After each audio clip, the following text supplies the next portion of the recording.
अस्सलाम वालेकुम दोस्तों, मेरा नाम है फ़रूक हैदर। आप देख रहे हैं पाक यूथ लर्निंग जोन। तो आपको वीडियो के थंबनेल में पता चल गया होगा कि कौन सा टॉपिक डिस्कस होने जा रहा है। वीडियो में इंशाल्लाह आपको सारा कंसेप्ट मिल जाएगा और वीडियो के एंड में सारा study material in the form of pictures मैं अटैच कर दूँगा और मेरी कोशिश होगी कि PDF बनाकर वो मैं अपलोड करके उनके लिंक्स भी मैं डिस्क्रिप्शन में मैं डाल दूँगा। तो आपसे रिक्वेस्ट है कि आप ज़्यादा से ज़्यादा चैनल को सब्सक्राइब करें और बेल आइकन के ऊपर लाजमी क्लिक कर दिया करें ताकि जैसे ही मैं कोई नई वीडियो अपलोड करूँ उसका आपको नोटिफिकेशन मिल जाए। और अगर वीडियो अच्छी लगे तो उसको लाइक कर दिया करें और शेयर कर दिया करें। कमेंट सेक्शन में मुझे ज़रूर बताएं आपको वीडियो कैसी लगी है। अगर अच्छी लगी तब भी बताएं, नहीं भी अच्छी लगी तो मुझे बताएं कि आप के ज़हन में अगर कोई सजेशन है तो मैं उसको और ज़्यादा बेहतर बनाऊँगा। तो चलिए लेक्चर का आगाज़ करते हैं। तो आज मेरा लेक्चर नंबर 14 है। आज हम डिस्कस करने जा रहे हैं, बहुत ही इंपॉर्टेंट टॉपिक है और थोड़ा सा लंबा है लेकिन आसान है। अगर हम स्टेप वाइज अगर इसको समझ के करेंगे आप तो आपके लिए बहुत आसानी होगी। तो स्टार्ट करते हैं। आज का हमारा टॉपिक है प्रेशर ऑफ गैस। ठीक है, प्रेशर ऑफ गैस क्या होता है?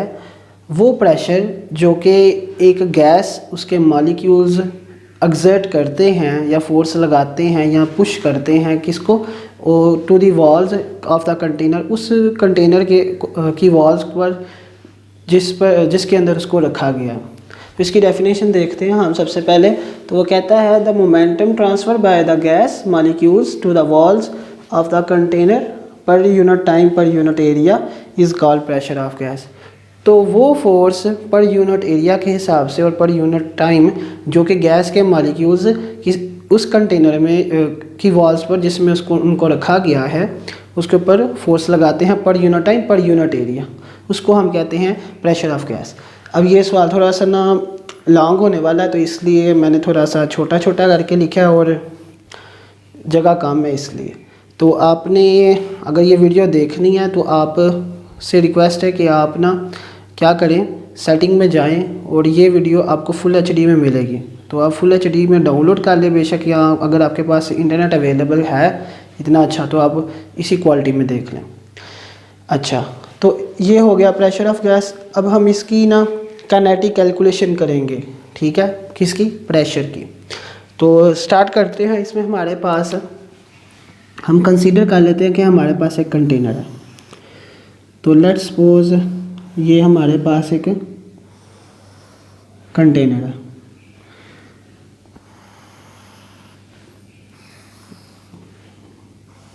ये मैंने बना दिया एक कंटेनर। अब लेट्स सपोज ये वाला जो इसका एक्सिस है ना, ये वाले, ये देखिए ज़रा, ये हमारे 3 डायमेंशनल एक्सिस ही बन जाते हैं।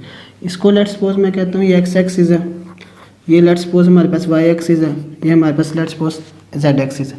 अब इस कंटेनर में हमारे पास क्या हमने फिल की हुई है, इस कंटेनर में हमने गैस मॉलिक्यूल्स रखे हुए हैं। ठीक है, अब इस कंटेनर की जो लेंथ है ना, यानी हर साइड की जो लेंथ है, ठीक है, ये वाली लेंथ वो भी L है, ये वाली लेंथ भी L है, ये भी L है, ये भी L है, ये भी L है, ये भी L है, ये भी L है, ये भी L, ये वाली भी, ये वाली भी और ये वाली भी। क्योंकि ये हमारे पास एक क्यूबिक हमने लिया कंटेनर और इसकी क्या है, सारी साइड्स की जो लेंथ है वो सेम है। अब हम क्या करेंगे, हम इस कंटेनर में इतने सारे n नंबर ऑफ मॉलिक्यूल्स हैं, ठीक है, उनमें से कोई एक मॉलिक्यूल एज्यूम कर लेते हैं। तो लेट्स सपोज ये हमारा वो मॉलिक्यूल है। ठीक है, अब या तो ये x एक्सिस के अलॉन्ग मूव करेगा, या तो ये y एक्सिस के अलॉन्ग मूव करेगा, या फिर ये z एक्सिस के अलॉन्ग मूव करेगा। ठीक है, तो लेट्स सपोज अब ये एक टाइम में एक ही डायरेक्शन में जा सकता है। ऐसा नहीं हो सकता कि कोई भी चीज़ एक वक्त में 2 डायरेक्शन में जा रही हो, यानी आगे भी जा रही है पीछे भी जा रही है, या तो एक ही डायरेक्शन में जाएगी। तो इसका भी यही है कि लेट्स सपोज हम कहते हैं ये गया टूवर्ड्स x एक्सिस। ठीक है, तो जिस वेलोसिटी के साथ मैं कहता हूँ कि ये जो हमने मॉलिक्यूल लिया ना, इसका जो मास है ना वो हमारे पास है, कह लें कि वो m1 है। ठीक है, और अब मैं कहता हूँ कि ये लेट्स सपोज मूव कर रहा है किसके अलॉन्ग, x एक्सिस के अलॉन्ग विद वेलोसिटी v1x। ठीक है, अब क्या सीन होगा, ये यहाँ से मूव करता हुआ जाएगा और ये कंटेनर की वॉल के साथ टकराएगा और टकरा कर वापस आ जाएगा। तो टकरा कर जब वापस आएगा तो उसकी वेलोसिटी उसकी मैग्नीट्यूड के साथ होगी, लेकिन अपोजिट डायरेक्शन में। तो हमारे पास यानी आ जाएगा v1x, ये हमारी इनिशियल वेलोसिटी थी, तो ये जब टकरा के वापस आएगा तो ये हमारे पास -v1x हो जाएगा। अब चूँकि ये अब इसका मास भी है, इसके अंदर वेलोसिटी भी है, तो इसके अंदर क्या होगा, मोमेंटम होगा। तो इसके अंदर जब हम देखेंगे तो ये हमारे पास जो इनिशियल मोमेंटम होगा वो क्या होगा, हमारे पास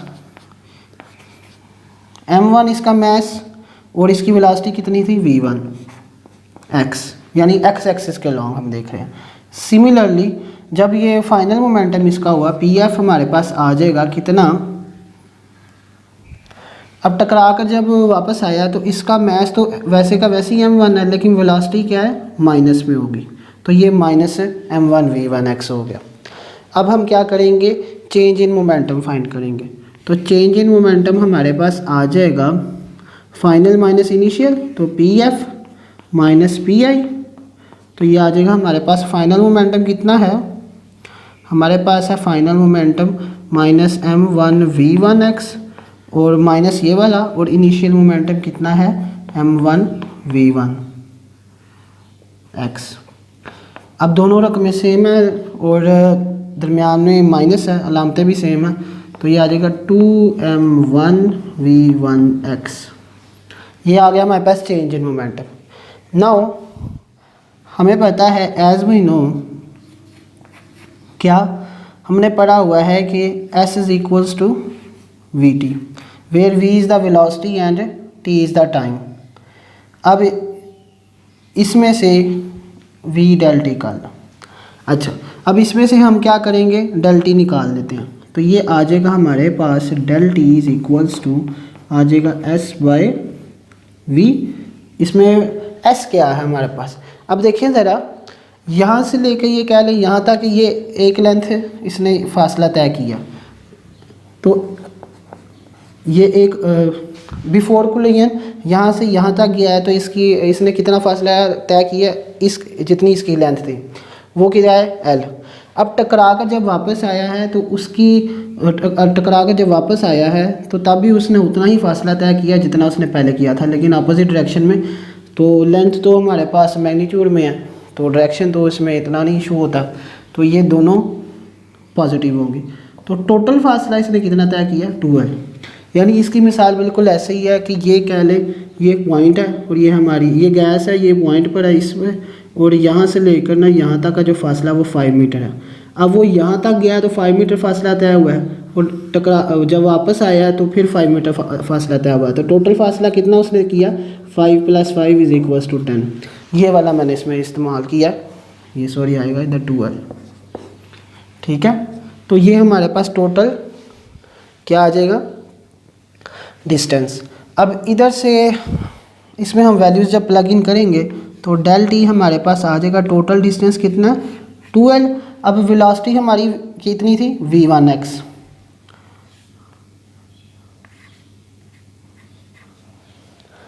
अब हम क्या करेंगे, as by Newton's second law. अब हमने न्यूटन का सेकेंड लॉ हमने पढ़ा हुआ है इन टर्म्स ऑफ मोमेंटम के फोर्स किसके बराबर होती है, चेंज इन मोमेंटम पर टाइम।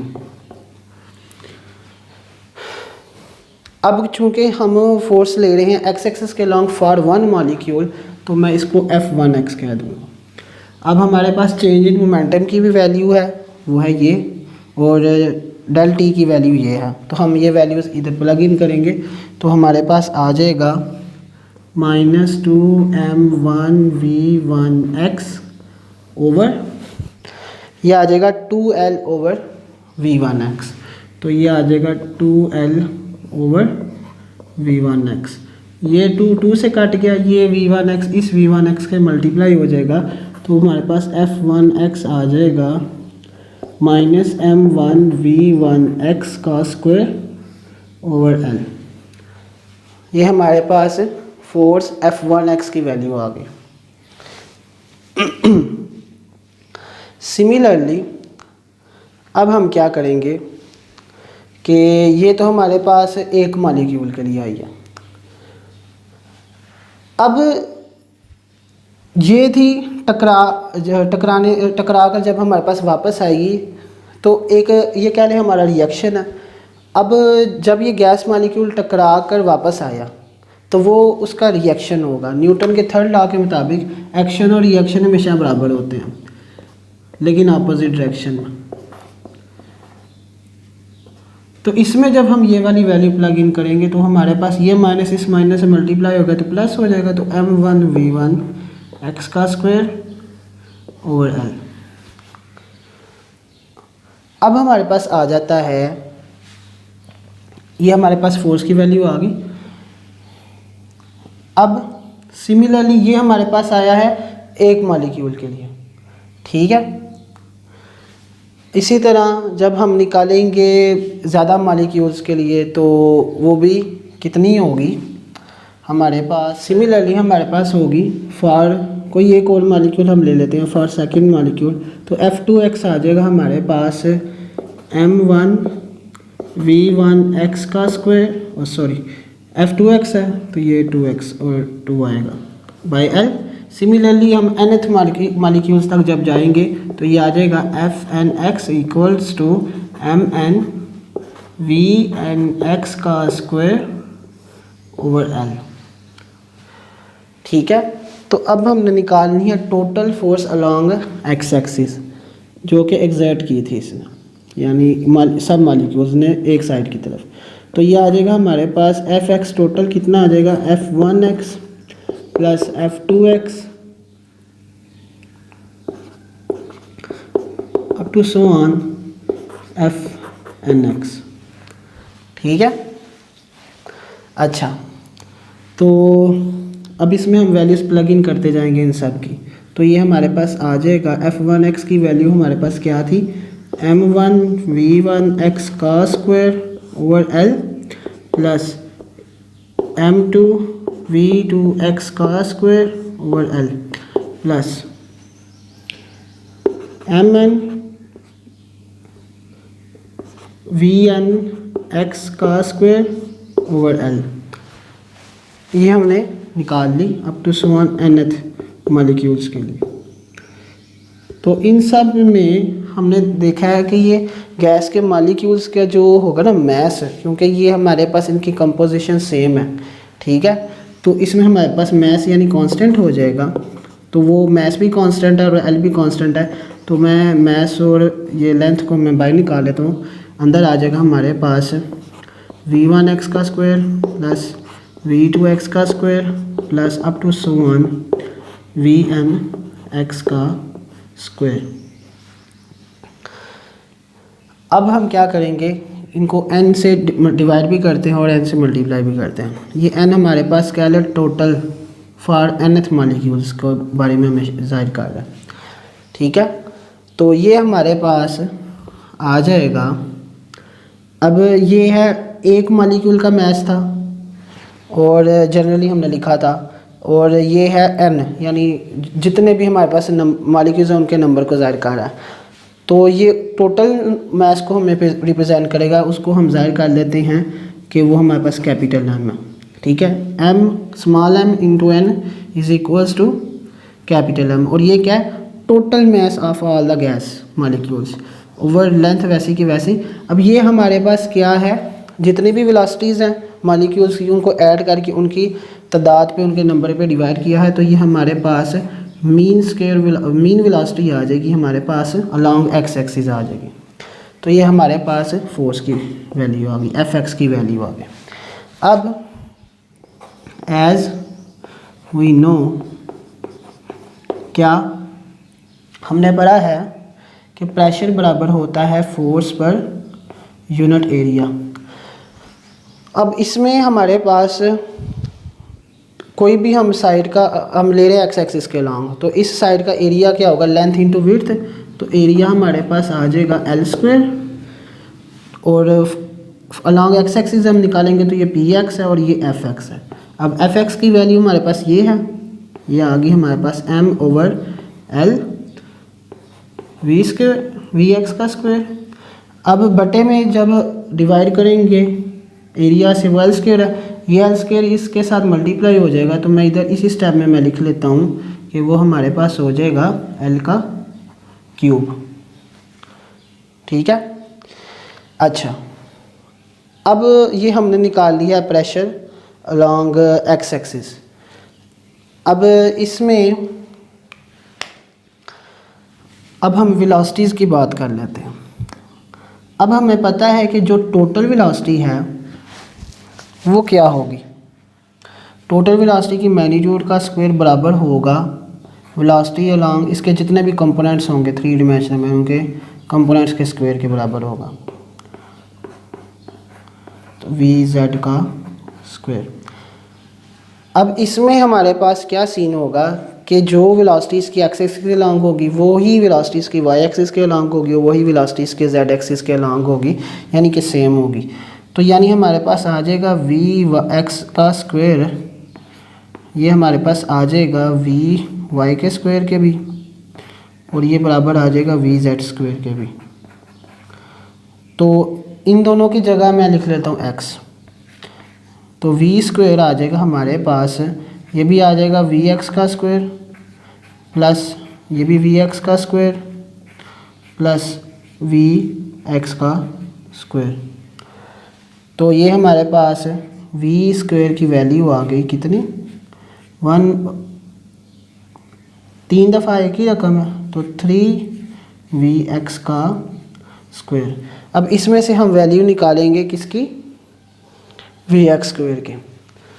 तो वी एक्स स्क्वायर की वैल्यू निकालेंगे तो हमारे पास आ जाएगा वी एक्स का स्क्वायर, वो आ जाएगा हमारे पास 1/3 वी स्क्वायर। ठीक है। अब ये वैल्यू हमने प्लग इन करनी है इस वाली इक्वेशन में, तो हमारे पास आ जाएगा V X which is equals to total mass over L cube, तो ये आ जाएगा हमारे पास 1/3 वी स्क्वायर।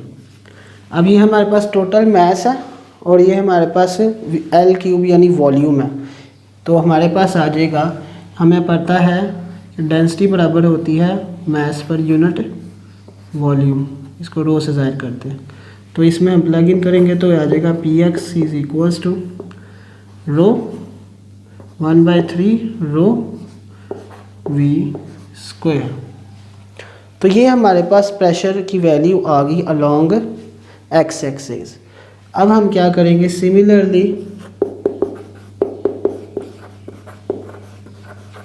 हम बात कर लेते हैं अलोंग वाई एक्सिस की, तो आ जाएगा P Y is equals to 1/3 rho V square. Similarly हम बात कर लेते हैं जेड एक्सिस, तो पी जेड आ जाएगा हमारे पास 1/3 रो वी स्क्वायर। तो इसको हम जनरलाइज फॉर्म में कैसे लिख सकते हैं, जनरली हम इसको ऐसे लिख सकते हैं, pressure is equals to 1/3 rho V square. तो ये हमारे पास प्रेशर की वैल्यू आ गई, और ये क्या है, काइनेटिक कैलकुलेशन है प्रेशर की। ठीक है। Now let's step pressure